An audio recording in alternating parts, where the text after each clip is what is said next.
ये बात है मार्च 1857 की।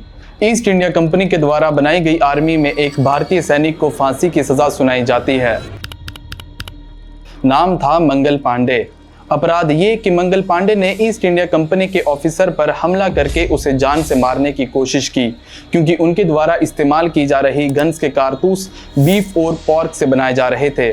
मंगल पांडे को फांसी की सजा मिलने पर भारतीय लोगों में ईस्ट इंडिया कंपनी के खिलाफ विरोध इस हद तक बढ़ गया कि ये एक इंडियन रेबेलियन में कन्वर्ट हो गया।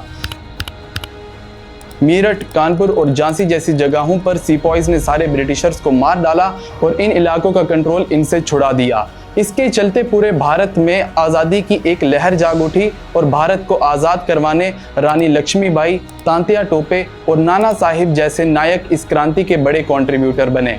हालांकि इस क्रांति को ब्रिटिश सरकार की मदद से सप्रेस कर दिया गया, लेकिन इस क्रांति ने भारत के लोगों को एकजुट किया, आज़ादी की उम्मीद का बीज बोया और एक बड़े रेवोल्यूशन की आस जगाई। दुनिया में हुए बड़े से बड़े रेवोल्यूशन या सोशल रिफॉर्म की शुरुआत समाज के एकजुट होकर बदलाव की राह पर चलकर हुई। इतिहास में जब भी इनजस्टिस, इनइक्वालिटी ने जनता को इस हद तक मजबूर किया है कि उनके एफर्ट्स हिस्ट्री को रीशेप करने पर मजबूर हो गए हों,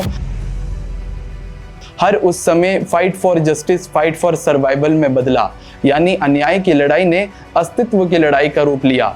फिर चाहे वो स्लेवरी के अबॉलिशन की लड़ाई हो, महिलाओं को वोटिंग का अधिकार दिलाने वाली विमेन सफरेज मूवमेंट हो, या 1954 से 1968 तक यूएस में हुई रेशियल सेग्रीगेशन और डिसइनफ्रेंचाइजमेंट के खिलाफ सिविल राइट्स मूवमेंट। दुनिया की हर बड़ी क्रांति ने यह समझाया है कि समाज में सुधार और समाज को सुधारने वाले सामाजिक सुधारक जरूरी क्यों हैं। स्वागत है आपका इस वीडियो में और हम बात करेंगे सोशल रिफॉर्म्स के बारे में। सोशल रिफॉर्म, ये दो शब्द पूरी दुनिया में हुए इनजस्टिस, इनइक्वालिटी और रिफॉर्म्स को समझने के लिए बहुत इंपॉर्टेंट है। एक वेल रिफॉर्म्ड सोसाइटी का मतलब होता है कि एक ऐसा समाज जिसमें रहने वाले हर व्यक्ति के right to equality, right to education और फ्रीडम ऑफ स्पीच जैसे फंडामेंटल और ह्यूमन राइट्स की प्रोटेक्शन रिलीजन या जेंडर की परवाह किए बिना की जाए। यानी ये हर व्यक्ति के अधिकार की बात उजागर करता है, फिर चाहे वो सिख हो या हिंदू, मर्द हो या औरत, या फिर वो व्यक्ति किस देश का है, ये सब कुछ मायने नहीं रखता। आज से 500 साल पहले जिस समय ह्यूमन राइट्स यानी लोगों के अधिकार जैसा कोई शब्द भी नहीं था, उस समय गुरु नानक, कबीर दास और मीराबाई जैसे सूफी संतों ने समाज के हक के लिए आवाज उठाकर इसे बेहतर बनाने का काम किया था। क्योंकि सुधार का मतलब सिर्फ सामाजिक न्याय नहीं, बल्कि अगली जनरेशन के लिए विजन सेट करना भी होता है। क्योंकि सोशल रिफॉर्म का एक फैक्टर सिविलाइजेशन भी है। आज से 5000 साल पहले की इंडस वैली सिविलाइजेशन अपने advanced drainage system, well plan streets और आर्किटेक्चर के लिए जानी जाती है। जाहिर है कि उस समय भी कुछ ऐसे लोग रहे होंगे जो समाज को सुधारने, सोशल रिफॉर्म्स को इंपॉर्टेंट मानते थे। और ऐसे ही दुनिया के हर दौर में कुछ ऐसे लोग देखने को मिले जिन्होंने आम लोगों के भविष्य को बेहतर बनाने अपनी पूरी जिंदगी लगा दी, क्योंकि उनके लिए धर्म या जाति से ऊपर इंसानियत थी। और ऐसे महान लोगों को ही हम सोशल रिफॉर्मर या सामाजिक सुधारक के नाम से जानते हैं। और अगर मेडिवल हिस्ट्री के अलावा हम मॉडर्न हिस्ट्री पर नजर डालें तो कई सारे इंस्टेंस ऐसे हैं जो हमें सोशल रिफॉर्म से हुए बड़े बदलाव को समझाते हैं। और 18th सेंचुरी में ब्रिटिश एम्पायर की ग्रोथ के दौरान ब्रिटेन में हुआ इंडस्ट्रियल रेवोल्यूशन उनमें से एक बड़ा इंस्टेंस है। जब 18th सेंचुरी में इंडस्ट्रियल रेवोल्यूशन अपने पीक पर था, डेली एक नई फैक्ट्री बनाई जा रही थी और वहीं दूसरी तरफ काम करने वाले वर्कर्स की हालत बद से बदतर थी। बहुत कम वेजेस पर ओवर टाइम करवाया जाता था और मिनिमम वेजेस भी सेट नहीं थे। और फिर इस इंडस्ट्रियल रेवोल्यूशन की वजह से हुए बदलाव के कारण मजदूरों को उनके अधिकार मिले।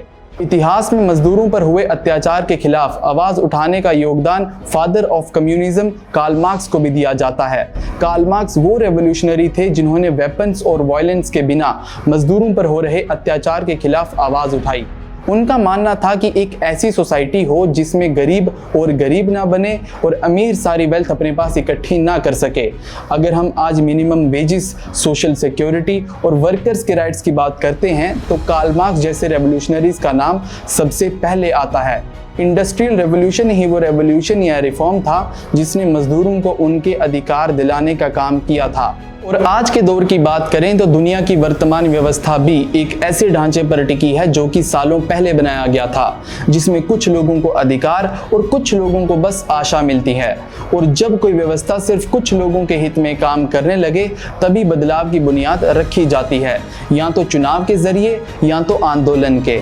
दुनिया का हर बड़ा आंदोलन आम लोगों की परेशानी को हल करने के लिए हुआ, लेकिन आज के दौर में डेमोक्रेसी में अपने रिप्रेजेंटेटिव्स होने के बावजूद भी कई सारी जगहें ऐसी हैं जिनकी आवाज दबाई जा रही, और इसकी एक बड़ी एग्जाम्पल है लद्दाख। लद्दाख की जनता अपने रिसोर्सेज के एक्सप्लॉयटेशन के खिलाफ लद्दाख को नेचुरल डिजास्टर्स, लैंडस्लाइड से बचाने सड़कों पर थी। उनकी डिमांड्स थी कि लद्दाख को इंडियन कॉन्स्टिट्यूशन के 6th शेड्यूल के अंडर ट्राइबल स्टेटस दिया जाए, क्योंकि लेह में 67% और करगिल में 90% पॉपुलेशन ट्राइबल्स की है। उनकी दूसरी और तीसरी डिमांड थी कि लद्दाख को स्टेट बनाया जाए और साथ ही में 2 MP सीट्स दी जाए। लद्दाख की जनता ने अपनी आवाज उठाने सोनम वांगचुक की अध्यक्षता में 30 दिन का दिल्ली चलो मार्च किया, लेकिन 30 सितंबर 2024 को दिल्ली पहुंचते ही उन्हें डिटेन कर दिया गया। हालांकि उनका प्रोटेस्ट कोई पॉलिटिकल नहीं था, अपने ही देश के एक हिस्से का एनवायरनमेंट बचाने निकले थे, लेकिन उनकी आवाज आज तक नहीं सुनी गई। सोनम वांगचुक जैसे सोशल रिफॉर्मर, महावीर चक्र अवॉर्डी, जिन्होंने ice टूपा project, low cost solar water heater जैसे इनोवेशन से देश में कंट्रीब्यूशन दिया हो, और उन्हें प्रोटेस्ट करने पर डिटेन किया जाए अपने ही देश की राजधानी में, तो फिर आप किस बदलाव की उम्मीद रखेंगे? हालांकि उनकी डिमांड्स मौजूदा सरकार के 2019 लोकसभा चुनाव के मैनिफेस्टो में भी थी, लेकिन जब उन्हें पूरा करने का सरकार को याद दिलाया तो सोनम वांगचुक जी को एक बॉन्ड साइन करने के लिए कहा गया, जिसमें यह लिखा था कि वो कोई पब्लिक स्पीच या पब्लिक असेंबली में पार्टिसिपेट नहीं करेंगे, और अगर वो ऐसा करते हैं तो उन्हें 1 लाख रुपए की पेनल्टी भरनी होगी। यानी हिंसा से बिना, मौन व्रत, भूख हड़ताल से भी सरकारें डरती हैं। आज भी देश के नेता धर्म, जाति और समुदाय के नाम पर वोट मांगते हैं। मीडिया डिबेट्स में असली मुद्दे जैसे रोजगार, शिक्षा, समानता के बजाय धार्मिक और राजनीतिक प्रोपेगेंडा चलाती है, और इस सब के खिलाफ कोई आवाज उठाए तो उसकी आवाज दबा दी जाती है, और जब आवाज उठाए जाने पर उसे दबाया जाए तो समझ जाएं कि सच्चाई कहीं उन्हीं शब्दों में छिपी है। क्योंकि इतिहास ने देखा है, सबसे पहले आवाजों को रोका जाता है, कभी कानून के नाम पर और कभी डर से। पर जहां सवाल उठते हैं वहीं उन सवालों के जवाब भी जन्म लेते हैं। सत्य का एक दूसरा नाम चुभना भी है, और सत्ता में बैठे नेताओं को डर उसी चुभन से लगता है। और याद रहे, जब इतिहास लिखा जाएगा तब खामोशी नहीं, वो बोले गए शब्द और उठाई गई आवाज लिखी और याद रखी जाएंगी।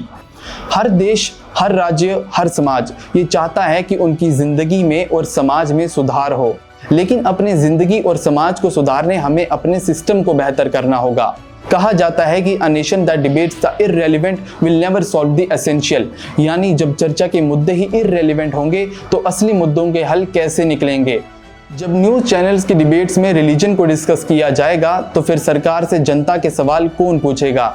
जब इलेक्शंस में एम्प्लॉयमेंट जनरेशन के बजाय मुफ्त राशन बांटने के वादे किए जाएंगे तो फिर 80 करोड़ मुफ्त राशन पर पल रही जनता आत्मनिर्भर कैसे बनेगी।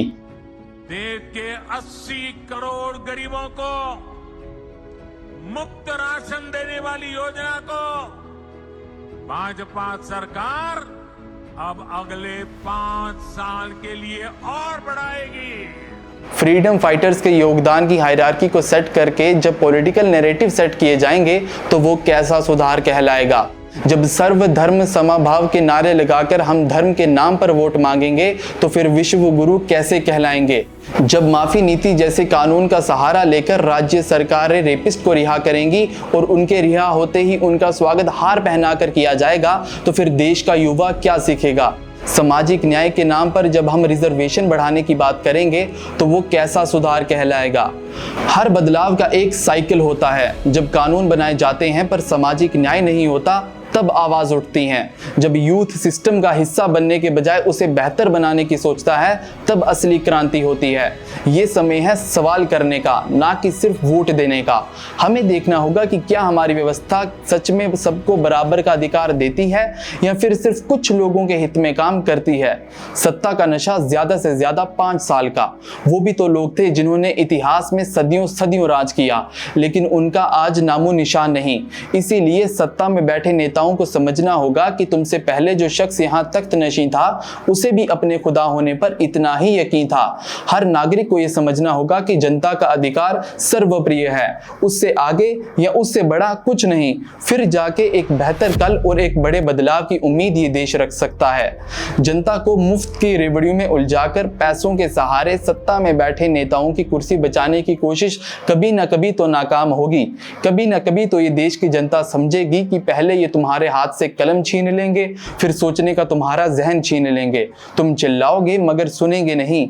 इस तरह ये तुम्हारा और तुम्हारे बच्चों का कल छीन लेंगे। और अंत में याद रहे, एक समाज तभी तरक्की करता है जब उसका ध्यान असली मुद्दों पर हो और उसकी नींव में समानता हो। तब जाकर एक सच्चे और एक संवेदनशील वर्ल्ड ऑर्डर की कल्पना ये देश रख सकता है। बहुत बहुत धन्यवाद।